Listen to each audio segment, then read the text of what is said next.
Shalia was reluctant to take long-distance orders, given that the great race was only 6 days away, but she had no choice. The participant's fee was 2,000 credits, and after paying for the treatment of Uncle Balak's broken arm, she was a few hundred short of the total amount.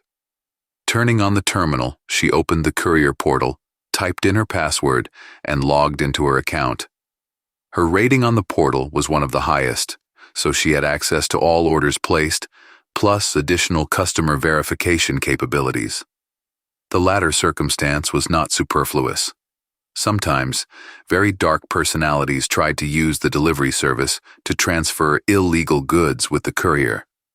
Not that the portal owners were so concerned about the fate of the couriers caught red-handed, but such cases damaged the reputation of the entire courier network, and it was already serious. Quickly running through the list of available orders in the first category, Shalia realized she had no choice. Only one order was available: a package from Tonfoot's pharmacy to the GS sector. She wondered what moneybags from the most prestigious sector would want in a pharmacy for the poorest and most uneducated residents. Tonfoot sold mostly smuggled generics brewed on bio-nomad platforms, knockoffs of popular food supplements, and even magical potions and spells from all sorts of hereditary white mages and certified sorcerers. Why would people with real, full medical insurance need this junk? What did she care, though? The pay was good, $1,500, plus another $50 for fast delivery. Fast meant at least 15 minutes ahead of the standard schedule. It was a short walk from her den to Tonfoot's pharmacy, so it was unlikely that anyone would be there to pick up the order early, unless they'd been there already. But why would a courier wait for an order in a dump like this? It's not like it's a supermarket in the Central Zone or some popular diner. It's been 13 minutes since the order appeared, so there's enough time before the standard delivery deadline. Shalia determinedly poked at the terminal's off button. It was an old rule Balak had taught her when she'd been a snot-nosed girl delivering soy candy and ice cream in the slums of Six Barrel.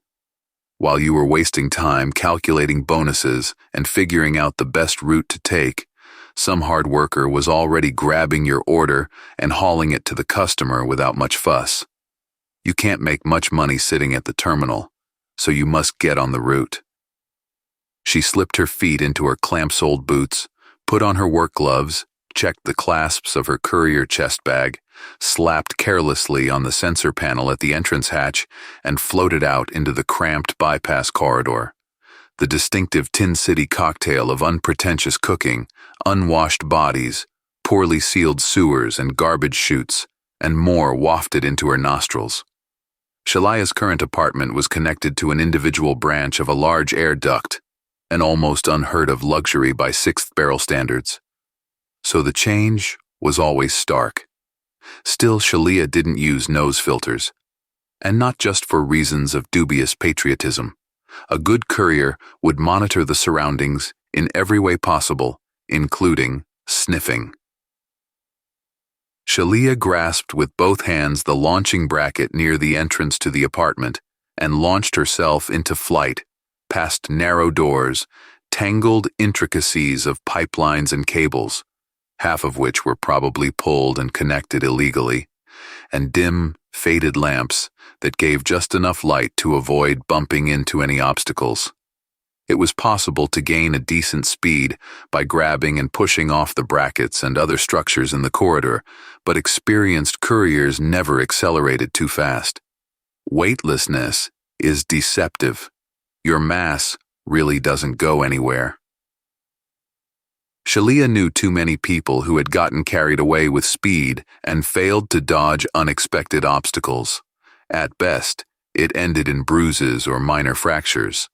At worst, a burial sluice. She felt a sudden bite of conscience. Balak. She should have kept a better eye on him. The old man wanted to help her and had decided to moonlight on the route. Except he'd been retired for over 6 years since the degenerative processes in the nerves of his arm had gone too far. He'd taken the job off the books, without a portal, from an old friend, so there was no fine for failed delivery. But still, the treatment of a broken arm had put a hole in their budget. As was his habit, Balik moved at high speed, following the route he had learned by heart over the years. Except that he hadn't realized that a lot could have changed in 6 years, and he hadn't had time to slow down when a fire bulkhead that hadn't been fully retracted into its groove appeared behind a bend in the corridor. A rush of cool air blew into Shalia's face. Ahead loomed a patch of light where the corridor exited into the axial shaft. To keep from losing speed from the headwind, the girl pushed off the handrails a few more times, squeaking the metallized fabric of her gloves over the gripped surface, and finally slipped out of the corridor into the spacious tube of the axial shaft. The axial shaft served as the 6th barrel's equivalent of a market square and a train station combined. Of course, there wasn't and couldn't be any mechanical transport, but there was a tangible movement of air toward the exit of the giant cylinder, which was connected to the local hub of Tin City by a 100-meter tunnel. From the hub, one could access several other superstructures of the city: the 2nd barrel, the wheel, the box, and several smaller living spaces. The Tin City was the largest yet most chaotic and ugly structure in the system, and it was being added on and built upon at will without even a hint of a master plan. There was no trace left of the original mining village or the small, unnamed asteroid it had been anchored to. Even the name 6th Barrel did not indicate the real 6 barrels. 3 of them, the 1st, 4th, and 5th, had been dismantled years ago. The inner walls of the axial shaft were a human honeycomb, dozens and dozens of stalls, shops, barber shops, snack bars, laundries, small repair shops, rentals, pawn shops, and God knows what else. The bees, the inhabitants of the 6th barrel and neighboring residential spaces, were bustling between them, looking for a bargain, wanting to sell something, or just hanging around, as it happened in the markets for centuries. Of course, thieves and crooks were looking for the next victim, but they didn't bother Shalia. First of all, she was well known, and secondly, she wouldn't be here long anyway. Tanfoot's pharmacy was located at the bottom of the barrel, as far away from the exit as possible, where the ugliest slums converged with the axial shaft, the refuge of the poorest inhabitants of the 6th, and thus of the entire Tin City. Shalia grabbed the handrails of the benches and moved down a couple dozen levels closer to the bottom, stopping at a small tavern selling soy sausages, assessing the general situation. Few people, most of them moving slowly along the outlets. The center of the axial shaft was free. Shalia oriented herself to the pharmacy, whose sign shone with garish neon among the dim lamps of the surrounding stores. With her hands on the handrail, she bent her legs as much as possible at the knees and then straightened them at once, pushing them off the wall of the sausage shop, and at the same time, she pulled as hard as she could on the handrail, adding acceleration and steering herself in the right direction. Such a maneuver required a lot of coordination and experience. Flying through the 40-meter empty space of the axial shaft, one could easily collide with one of the gawkers on the way, and then the law of conservation of momentum would throw both participants of the collision in an unpredictable direction. Or it was possible, which most often happened to inexperienced jumpers, to lose stability in flight and, tumbling helplessly, to crash into the opposite wall. However, Shalia was experienced. Deftly flipping over at the last moment, she landed precisely on the customer ramp at the long window of the drugstore. Her heavy clomping soles clattered against the corrugated metal so that Tanfoot behind the counter shook his head and smiled through thin, pale lips. "You're still as crazy as ever," he said. Shalia smiled back and showed him the wrist terminal with the order number. "It's good to see you too," she said. But I'm working now. Time is money, you know. Maybe I'll stop by later tonight. Tonfoot nodded, reached under the counter, and handed Shalia a small package. Shalia unzipped her breast bag and slipped the bundle in without looking at it. She trusted Tonfoot. "Take care of yourself," Tonfoot said. "It won't be long before the great race." "Thank you." Shalia pulled up the straps of the chest bag and pushed off the ramp, starting toward the sixth barrel's exit. Needless to say, the nicest pharmacologist's concern had purely material reasons. On the eve of the great race, the underground sweepstakes was in full swing. Shalia was absolutely sure that Tonfoot had placed a decent bet on her victory, but it felt good all the same. The Great Courier Race began as a professional pastime invented by couriers for themselves. Its essence was simple. The couriers had to pass as quickly as possible throughout the entire Tin City, checking in at certain checkpoints. They were not allowed to use any technical means or go beyond the hull, but they were not restricted in any other way. Both rules were introduced after relevant precedents, and both involved the same courier.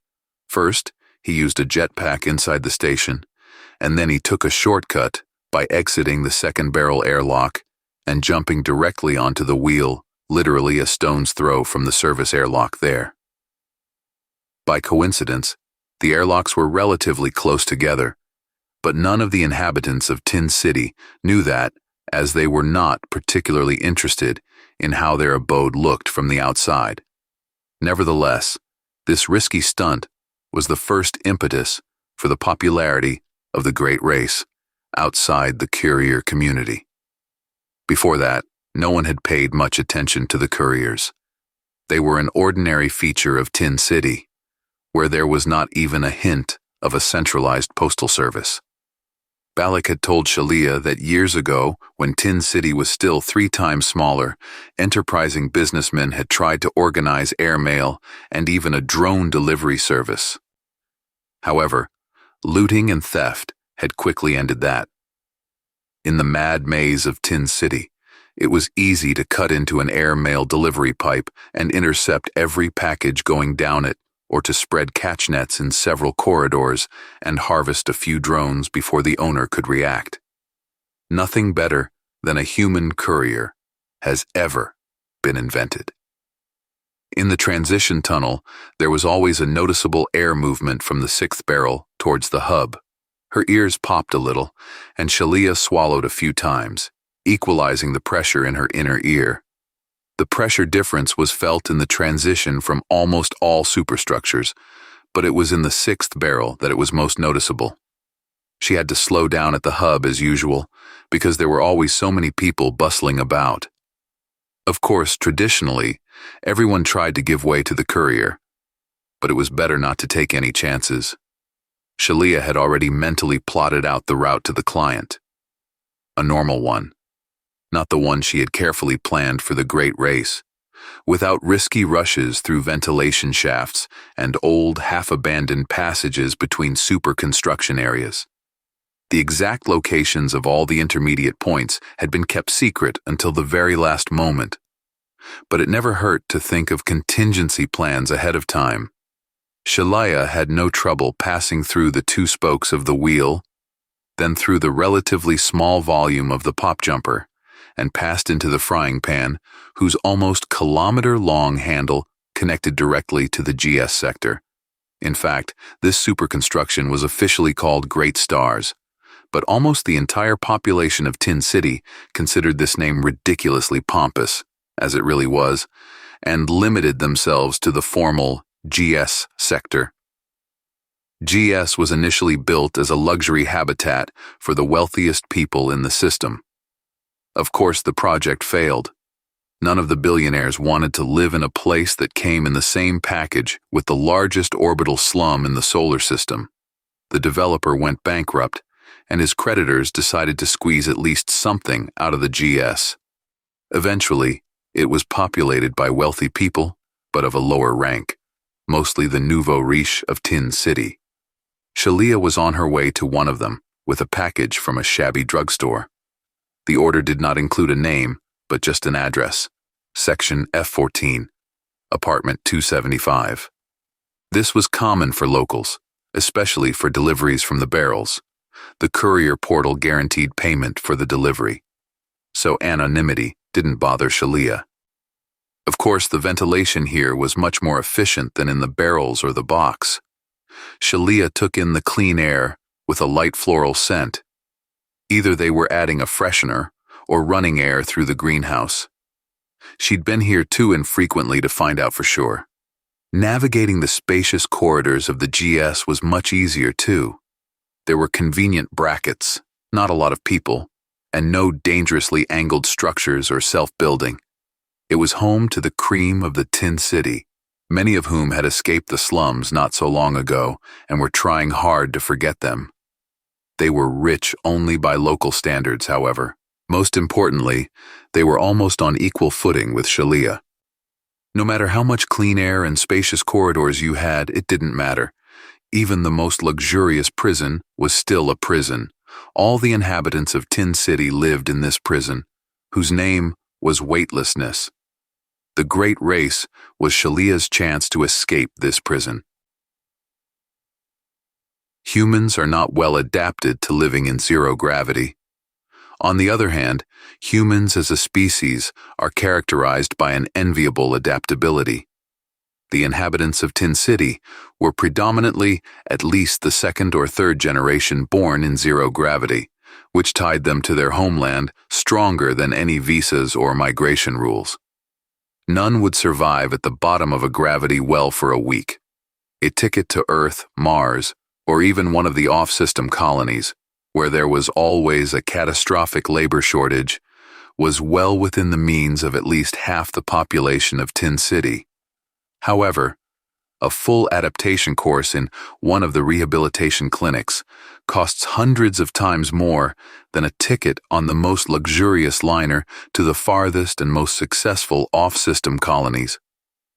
As the Great Race grew in popularity, so did the stakes for the winners, and of course, once they reached a certain level, bookmakers of a different scale became interested in the event. The smell of money always attracts even more money. Now, bets on the results of the Great Race were quoted by all the major bookmakers in the system, almost on par with the Solar Regatta and the Jupiter Satellite Vacuum Ball Championship. As the stakes grew, so did the grand prize. Shalia knew it would be enough to pay for her and Balak's adaptation course, and there would still be some money left over for settling down, if not on Earth, then at least on Mars or the Jupiterian zone. It was her only chance to get out of Tin City. Here it was, Suite 275. Shalia pressed the call button while unzipping her messenger bag.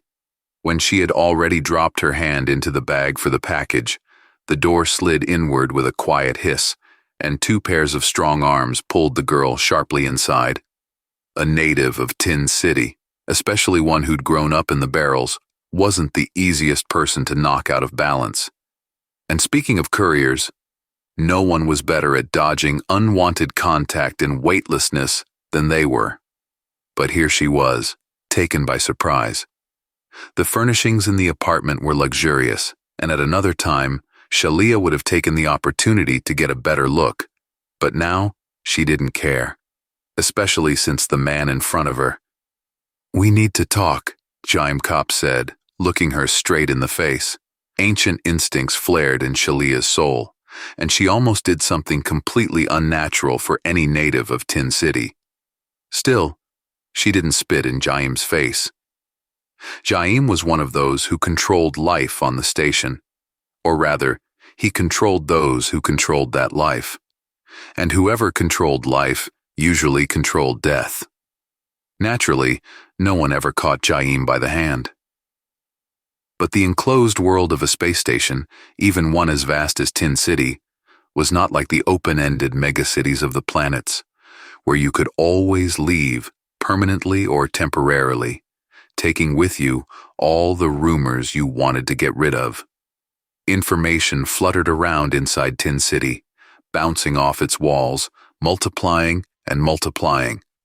Those details were most often implausible, but anyone living in Tin City knew that if there were a lot of such rumors, they were bound to have a basis. The rumors that ran about Jame were of the most unpleasant variety. Almost everyone knew someone who knew someone who knew someone who had been victimized by Jame's bandits. This was especially true for the residents of the Barrels. Rumor had it that many had even gone on a light walk. That is, they had simply been ejected into space without the spacesuit. But there was no proof or anyone willing to produce such evidence. None of the shopkeepers paid Jame directly for the protection. Everything went through 2 or 3 hands. But Shalia knew for a fact that it was Jame who had killed her father. "I have nothing to talk to you about," Shalia said calmly. "I delivered the order, and the courier service knows where I am now. Besides, everyone's waiting for me to register for the race. If I suddenly disappeared right before the start, after I'd visited your apartment, even you'd have a hard time getting away with it." Jame grinned crookedly. "What makes you think it's my apartment?" he asked. "I've borrowed it for a couple of minutes, just to see you where we wouldn't be disturbed." Shalia tried not to let her face show anything, though her heart was beating twice as fast, and her palms were sweating. This is how people disappear. Going for a light walk. "What do you want?" she asked. Jame was looking at her, still smiling, but there wasn't a milligram of warmth in that smile. "I need you to take it easy on this race," he said. "I have my own plans for this event." Shalia understood. Where there are high stakes, there will always be those who want to tweak the results a little in their favor. Even the prize money was a pittance compared to this. Participants were strictly forbidden to place bets or interact with the bookmakers in any way, but of course, that didn't stop either of them. Every great race was invariably accompanied by high-profile scandals and revelations, though almost never involving the main favorites and winners. "Why do you need that money?" Shalia asked. "You could easily buy yourself a rehab program." James stared at her for a moment, then laughed. "Rehab," he said, finally catching his breath. "You're so funny. You naive girl, do you think I'm like the rest of your miserable slum worms down in Barrels, that I want to get away from here? This town is my world, my universe, my vegetable garden. I feel fine here. Why the hell would I want to be one of the billions of slugs crawling around at the bottom of a gravity well? No, my dear, I'm not interested in the money because it can supposedly get me out of here, but simply because money is money. So, what do you say?" Shalia pondered silently, assessing her chances. No, Jame was definitely not going to kill or kidnap her right now. First, her route is mapped to a courier portal that even Jame can't access. Secondly, the disappearance of one of the top favorites less than a week before kickoff is bound to raise serious suspicions and investigations. If anything else, there were a lot of bets on her winning or placing high, and if something happened to her, it would cause quite a ruckus, and Jame didn't like ruckus. "Screw you," she said very clearly, almost spelling it out. "Along with your tempting suggestions." Jame continued to stare at her, not saying a word. Shalia couldn't figure out what was on his mind, though she could tell without doing a lot of calculations that he wasn't too happy with her answer. Still, his face showed nothing. "All right," he said at last in a completely casual tone, as if he were a customer thanking the courier for the package. "If it's your final word, so be it. It's up to you. I'd pay you enough to make rehab a reality for you in the next 10 years. But I have nothing to negotiate since you prefer to play roulette with luck. I don't like gambling. My bets are always secured by something more substantial than luck." Jame nodded to his thugs, who remained behind Shalia's back. A second later, Shalia heard the quiet rustle of a door opening. Shalia hesitated for a moment, wary of turning her back on Jame. Cop was still waiting just as silently and indifferently. What the hell? Shalia thought, and pushing away the big man, whose hip pocket was bulging with a station-band stunner, she slipped out of the apartment. Wait! Shalia turned at Jame's shout, glaring at him through the doorway. You do realize I'm going to negotiate further, and with more than one person, right? Cop said. Not everyone is as stubborn and righteous as you are. He sighed. I'm not threatening you in any way, and I won't lay a finger on you, nor will my men. But I don't know what your courier buddies, or the people of the city in general, might do when it's revealed who I've bet on. He pressed a button on his terminal, and the door slid into place right in front of Shalia's face. She stared at the immaculate light gray plastic of the cladding for a few more seconds, then grasped the polished bracket and pushed off, flying toward the sector exit. If she didn't waste time, she'd make it home before word of Jame's news traveled across Tin City. There was one opportunity to shorten the route from GS to 6th Barrel, though very few couriers used it, let alone residents of GS or other sectors.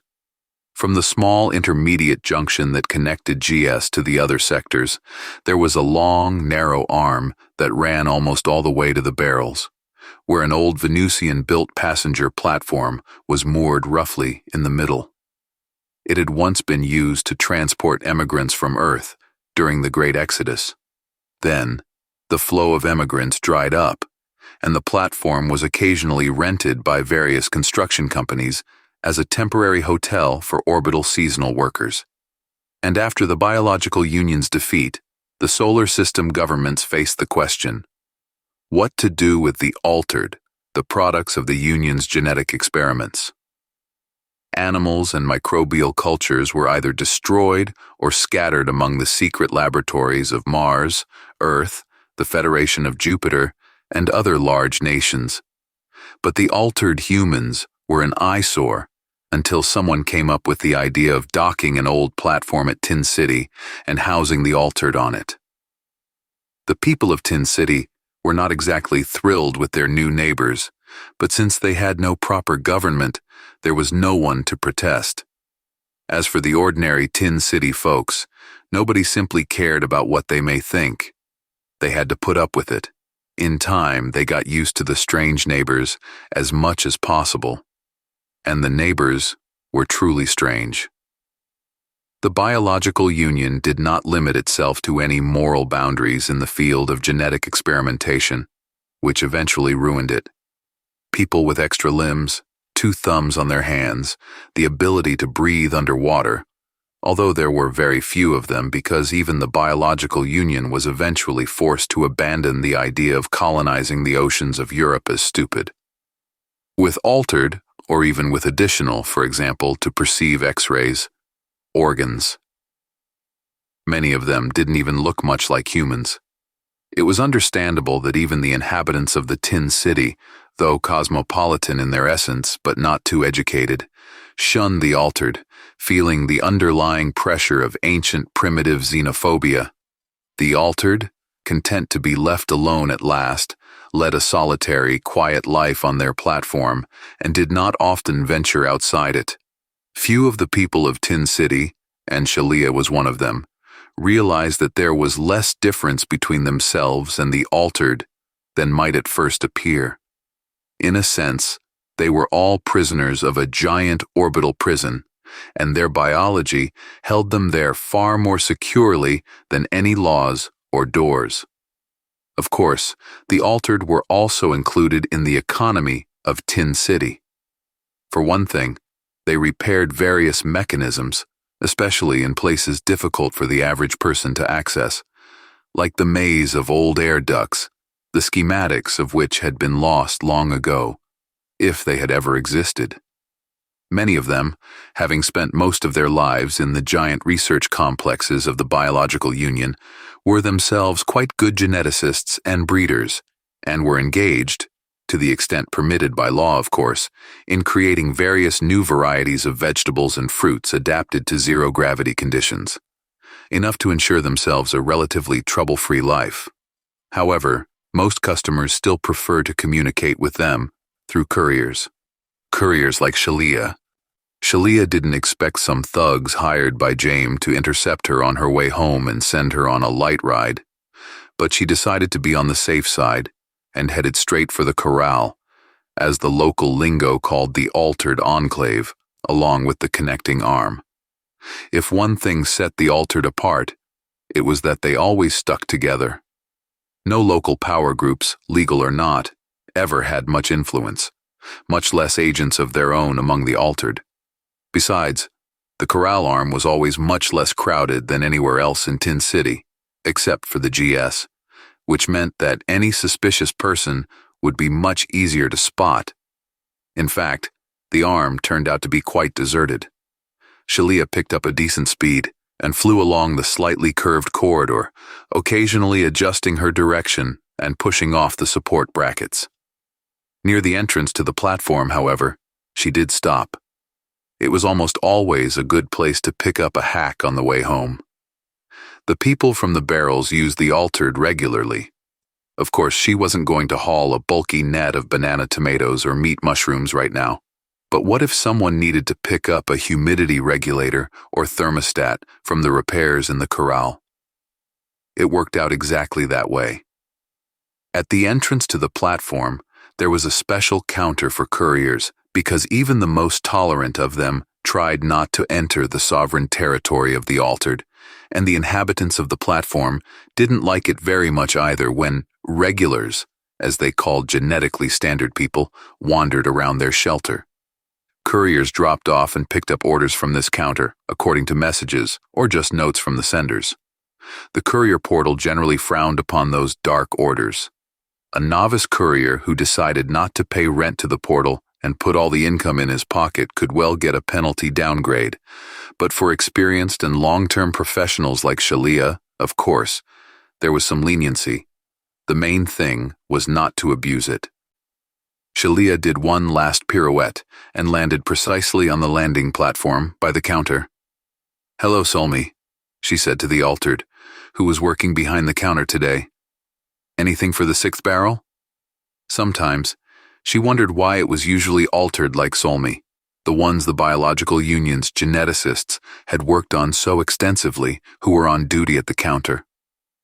There were some altered who looked almost normal, but the ones who worked at the counter were always the ones who would make an untrained person cringe. Solmi had the standard number of limbs for a human, 2 upper and 2 lower limbs. There were other options sometimes, and the lower limbs were generally similar to the legs of an average human. He had a head and a torso of almost normal proportions, though Shalia knew those norms were somewhat different for the inhabitants of planets than orbitals. But otherwise, Solmi's skin was greenish-brown and consisted of many small, convex scales that looked like horn scales but were quite lifelike and even warm to the touch. His neck was covered by several larger plates of the same material growing out of his shoulders, chest, and back, which made it impossible for him to tilt his head forward or sideways. However, he could rotate it around a vertical axis. Instead of a nose, he had 2 vertical slits with movable flaps, and his eyes were 2 bottomless purple circles with transparent blinkers and thicker flaps that could close like a petal diaphragm to hide the eyes. "Hello, Shalia," the altered replied. His voice was quite normal, a pleasant, soft baritone. Only the almost complete absence of lips changed some of the sounds. "It's good to see you. Of course, we have stuff for you. 3 small packages. Was just about to put them out on the portal, but if you take them, I won't." Shalia unzipped the messenger bag. "Of course I'll take them. Give them here and drop off the addresses." Solmi handed her 3 small packages, which she carefully placed in the bag and velcroed to the inside walls so the packages wouldn't hang around inside. Solmi pressed a few keys on his terminal. "I've sent the addresses," he said, "and the shipping charges too, with a small bonus." Shalia smiled and shook her head. But what if I'm late with the delivery or lose a package? Solmi smiled too, revealing impossibly identical, even teeth. You, Shalia, I know that just can't happen. You're never late. Shalia zipped up her bag. Thank you for the compliment, Solmi, but you know things happen, she said, maybe a little more seriously than she would have liked. I understand, Solmi replied, just as seriously. Especially before the great race. But we're all here in the community rooting for you. The Altered never called their enclave corral, only community. There are rumors, all kinds of rumors. You have to be very careful, Shalia. Shalia stared at Solmi, but reading anything on his strange face was impossible. She knew from experience that asking was useless. If Solmi had thought it necessary, he would have told her everything, so he didn't know anything for sure. Thank you, Solmi, she nodded. I am just one of the couriers, maybe just a bit better than others, but I'll do my best. Solmi gave her a slight body bow, his substitute for a nod of the head. Don't take too long, he said. You've got 3 deliveries, and time is running out. He was silent, and only when Shalia was already pushing off from the launching bracket did he shout after her. We'll be on the lookout, don't worry. All the way back to the 6th barrel, Shalia pondered that last phrase of the Altered. What did he mean? Had Jame or any of the other predators threatened the Altered enclave? Shalia had never even heard of such a thing, but there was no telling what dark deeds were happening in Tin City. Solmi was right. Now, she was really starting to worry about the well-being of their community. It was silly because she should have been concerned about the upcoming race and the conflict with Jame, but you couldn't get thoughts out of your head. Solmi sent her 2 messages. One contained the addresses where the packages were to be delivered, and the other contained the amount of money for the delivery. But Shalia didn't even bother to open the second message. Solmi would never deceive her, especially since they didn't pay much for non-urgent deliveries of low-value goods anyway, 30 credits at most. She got to the 6th barrel without incident and delivered all the parcels. Only already home, she remembered that she hadn't visited Tonfoot as she had promised, that he would be offended, and that she hadn't looked up how much Solmi had paid her. Balik was dozing in his hammock, so Shalia didn't turn on the overhead light, but slipped into the little cubbyhole she jokingly called her workroom, turned on her home terminal, and logged into her account. At first, she thought she was looking at some old report from last year, but no. The date and time matched, only the payment amount didn't. Instead of the standard 30, Solmi had transferred her 500 credits. And it wasn't a mistake, because in the explanation of the invoice after the order numbers, the Altered had written, I hope this is enough for you to be able to pay the entrance fee. Shalia stared dazedly at the screen, tears coming to her eyes. Yes, Solmi, she said quietly, so as to not wake Balik. That's really enough. Thank you. All of you. Now she didn't have to go out on the route until the great race, which meant the threat of crossing paths with someone Jame had bribed was reduced many times. The odds were rising again. We'll still fight, she told Jame. We'll see who's gonna take it. On the day of the great race, Tin City was transformed almost beyond recognition. Some thought it would be better for sporting purity to ban all movement of the unauthorized public through its sectors and passages. But, for one thing, this was impossible to put into practice. If you don't have a considerable police force, there would be no one to set up cordons and ensure potential violators stay in their homes. Secondly, and this was the main thing, the Great Race was a significant boost to the economy of Tin City, and it would have been foolish not to let everyone take advantage of this opportunity. Considering that the richer you are, the greater your opportunities to earn money, the giant station turned into a cheerfully excited, buzzing hive of humanity on the day of the start. This had its pros and cons for the participants. Since there were no uniform requirements, they tried to dress as inconspicuously as possible and hide their faces so that no competitors could trace their chosen route. Communication devices were forbidden, but you could always post people along the route who would shout to you that the guy over there had ducked into service tunnel number 6 at the entrance to the box. The most clever, and those with the means, hired lookalikes who went off on fake routes to confuse the competitors. In short, on the day of the race, there was cheerful chaos in the city, which added to the participants' difficulties. This forced them to stay away from the main thoroughfares so as not to get bogged down in the crowd, especially since there were often shorter routes. Of course, in addition to a carefully calculated route with several contingency plans, much depended on the courier's skill. It was not easy to move quickly through the winding tunnels and galleries of tight spaces in zero gravity. Otherwise, there would be no need for couriers. Shalia could not boast of a solid budget or a large support group. All she had on her side was a superior knowledge of the city and years of honed courier skills. And that was no small thing. Except there was still a vague but nonetheless very serious threat from Jame. Shalia had tried to figure out which of her rivals might be Jame's dark horse, but quickly given up. After all, the poor guy might not even know somebody was clearing the way for him by eliminating his rivals. The only concession the organizers made in response to the courier's requests was an isolated starting area from which they actually removed all outsiders. This was primarily to avoid a mass crush at the start when about 100 couriers start at dizzying speeds to reach the cherished goal. The essence of the race was simple. One had to get to the finish point the fastest, having checked in at all the checkpoints along the way. Usually, about 24 of them were located in different Tin City sectors. Each participant chose his own route. Restrictions included any technical means, including communication and, importantly, tracking and navigation, and going outside the station enclosure. Only standard clamp soles and gloves with improved grip were allowed. That's it.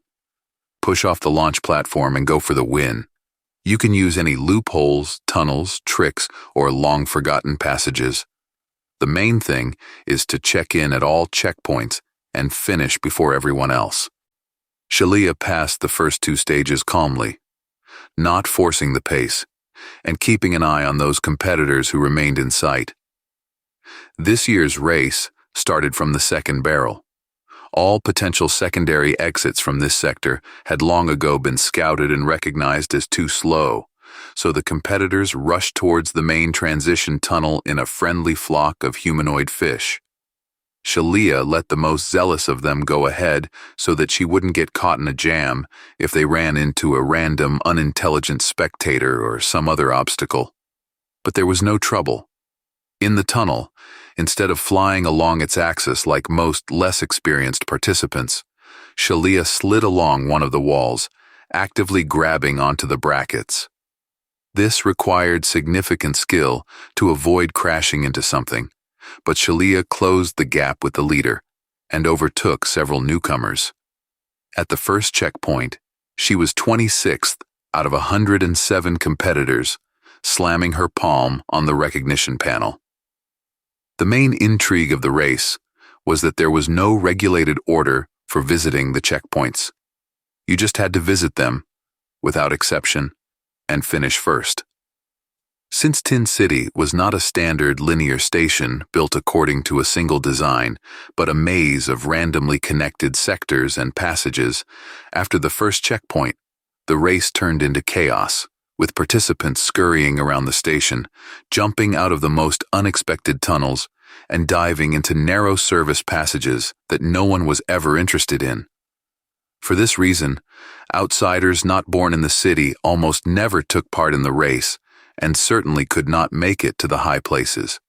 There were literally no master plans for the station. You had to be born and raised here and work your ass off, delivering urgent parcels to the most secluded corners to make a living. After the second checkpoint, she was 23rd, though the linear order of the racers made no sense here, and it was only necessary to keep track of who had passed how many checkpoints. Shalia managed to slip unnoticed, or so it seemed to her, into the old communication tunnel she had long ago scouted from Sector X8 to the box. The cables from the God-knows-when dismantled unknown equipment had long ago been stolen by the station's marauding rats, and the tunnel, despite its very narrow entrance, which even the skinny Shalia could barely squeeze through, was spacious enough to accelerate properly. Most importantly, it was straight, unlike the heavily curved central passage, which was now crowded with people.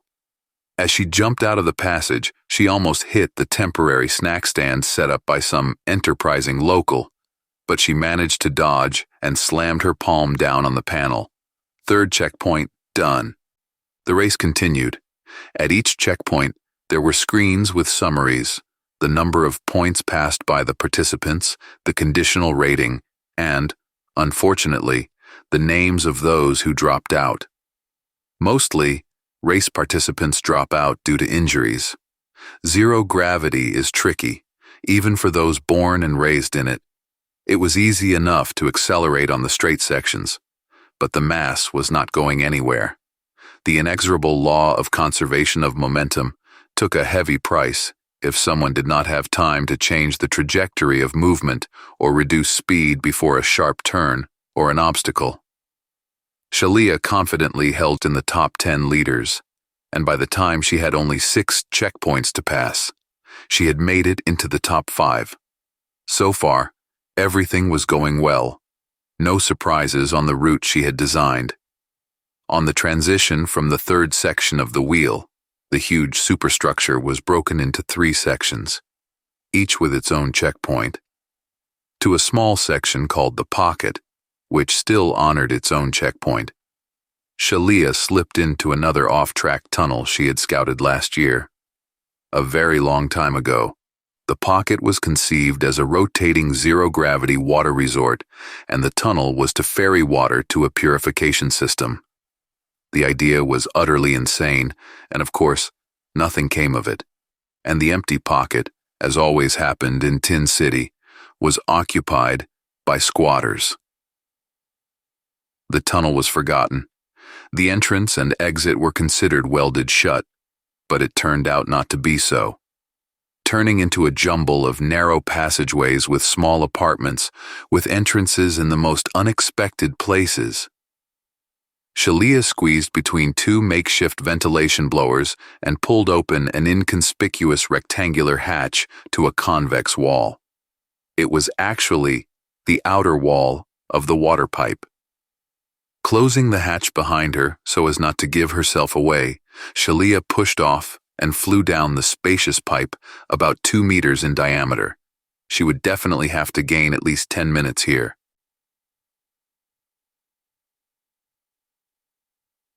The pipe was comfortable. Every 50 meters, it had sliding cross bulkheads that were very convenient to push off from. In addition, there were even viewing windows in the pipe made from transparent superplastic, obviously for the service crews, so they could inspect the inside of the pipe without draining the water or climbing in. Shalia looked through these windows, which were rare in Tin City. Its inhabitants weren't too interested in what was going on outside. Some windows showed the piled-up structures of the station, and some of them showed the star-speckled void. A muffled noise ahead alerted her slightly, but not too much. Staring up at the stars, she narrowly avoided the worst, a high-speed collision with the slammed doors of the inner bulkhead. At the last moment, Shalia had managed to slow down, grabbing the brackets sticking out of the walls and swinging her legs forward. But the impact had been so hard that she could barely compensate for it with her leg muscles. She just realized that there was no further way out, and she would have to go back when the same noise came from behind her, ending with a muffled thump. Turning around, she saw that the bulkhead behind her had also closed. Trying not to panic, Shalia searched the bulkhead for the manual locking handle with which all bulkheads on all space stations were equipped, but there was no handle. It had been there recently, though, judging by a fresh cut in the metal. Shalia didn't have to guess who had done it. Above the cut-off stump of the locking handle, a few words had been written in indelible neon green marker. Shalia, I told you to take it easy. Jame. Shalia went limp. There was no point in wondering how Jame discovered her secret pipeline. Maybe later, but now it was over. She couldn't get out of here on her own. Of course, Jame wouldn't let her die here. The consequences would be too severe. Shalia wouldn't even be surprised if he opened the bulkheads in just an hour or two. And even if she could argue her case, all she'd get would be a canceled disqualification for leaving the route and an extraordinary admission to the next race. Only the next race is a year away, and Balik doesn't have that much time. And Shalia herself was fed up with Tin City. She was so absorbed in her dark thoughts that she didn't immediately notice the insistent knocking, even though the sound echoed inside the pipe. Was this another one of Jame's taunts? She looked around, unsure what she expected to see, until her gaze fell on the nearest observation window. Her jaw dropped in amazement. Outside the window, in the icy vacuum of space, Solmi hovered without the slightest sign of a spacesuit and waved at her. It couldn't be. It just couldn't be. Everyone knew that the biological union's attempts to create spacers, humans capable of living in a vacuum, had been a complete failure. Some problems were simply impossible to overcome. The absolute zero of space turned out to be incompatible with protein life, no matter how you change it. But from behind the superplastic, a rebuttal stares back at Shalia. Suddenly, she realized that Solmi wasn't just waving her hands, but making meaningful gestures. Many years ago, as a child, she'd been taught sign language, a valuable skill on a station where you could easily find yourself cut off from the outside world in a confined space or in an engine room where the rumbling of ventilation blowers precluded any communication out loud. I can help. There's a service panel outside here. Jame's men have turned on the bulkheads remotely, but it can be overridden manually from here. But how do you even... Shalia, this can wait. There's no time right now. We'll talk after you win. Outside help is forbidden by the rules of the race. I will be disqualified. And leaking contestant information to bandits is allowed? The organizers will have to explain how Jame found out about your route. They're the only ones with access to the trackers. Shalia understood. Each participant had a beacon, which the race organizers used to make sure the participants followed the rules. For example, they're not jumping from hull to hull of station sectors in a rocket suit. However, only the race referees had access to the beacon. In any case, what did she have to lose? Let's do it. Solmi waved, this time in a simple welcoming gesture, and disappeared from sight. For a moment, Shalia had a panic attack. What if he was just going to run now? Or was it all just a dream out of fear and desperation? However, the massive bulkhead shuddered and slid open a few seconds later. Solmi reappeared in the window. Shalia noticed that his nasal slits were tightly closed, and the apertures of his eye flaps had narrowed, leaving only small openings behind which the blinking membrane that covered the eyes themselves gleamed. Thank you. You're welcome. Good luck to you, Shalia. I told you, we'll be on the lookout.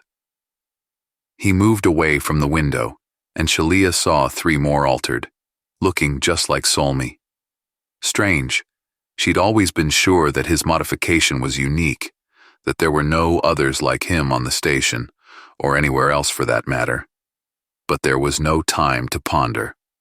With a brief goodbye wave, she pushed herself off the bulkhead as hard as she could and sprinted forward, to victory. Despite the luxurious double room, which could only be compared to the apartments in Sector GS, Balik was always grumbling. Shalia couldn't blame him. The rehabilitation course was not the most pleasant or quick procedure. Adjusting the body of a human who had been born and lived his entire life in zero gravity, required a fundamental restructuring of the body that had been considered impossible 50 years ago. Her bones ached, her muscles ached, her throat ached, and her head ached, and she had nightmares. But all that was nothing compared to the main thing. They would never have to return to Tin City again. They already had a place to live in a small town on Mars, a reintegration school, a regular human job, and a quiet life on solid ground under the blue sky. All thanks to one man. Well, not just one man, and not really a man. Or to be more precise, not a man at all. After winning the race, she never got to meet Solmi. Too much attention and too much noise. She hadn't even had a chance to talk properly to Balik. The rehab center had insisted that they start the procedure as soon as possible because of Balik's poor condition. But Shalia suspected that the race organizers just wanted to get her off the station as soon as possible, so she wouldn't have time to make a fuss about Jame's scam. Solmi had sent her an email on a closed channel when they were already in rehab. Theoretically, an outcast altered could not have accessed such coded communication channels, but nothing surprises Shalia anymore. Hello, Shalia. We're glad things worked out great for you. We've been watching you for a long time. You're one of the nicest residents of Tin City we've ever met, and one of the most encouraging. That may prove to be one of the important, if not decisive, factors in our, shall we say, final report. I think you've already guessed everything, and there's no need for a detailed explanation. If things go the way I want, everything will be known in a few years, and your and our reality will change irreversibly once and for all. And you will play a significant role in that. I will not explain where we come from. There is no point in exact coordinates now. You'll all know when the moment comes. It doesn't really matter in the long run. We had to take a considerable risk to help you. I couldn't do it alone, so I was backed up by my comrades from the stealth main ship that approached the station. I even had to argue my position with my superiors, but I managed to convince them that we were risking nothing but gaining a sincere friend. It's convenient to do research among the altered because they don't ask each other about genetic modifications, and we don't look too strange among them. But the downside is the lack of strong contact with the rest of humanity, especially on the planets. You're entitled to take offense at me for being so cynical as if I was buying your future trust. But honestly, that wasn't the main thing. The main thing was that you've always been very good to me and the altered, and if we could consider anyone a friend among humans, it was you. I hope you will honor my humble request and not disclose all of this beforehand. The process of preparing the official contact is in full swing, and I, as one of the leading specialists of the expedition, will insist that you be included in the first delegation from the human side. Happy rehabilitation, and see you soon. Solmi. Finished rereading the letter for the 10th time, Shalia smiled and turned off the tablet. Sometimes, things can turn out in a really unexpected way. You dream of settling down on some old and boring planet, but instead, you discover a path to the stars.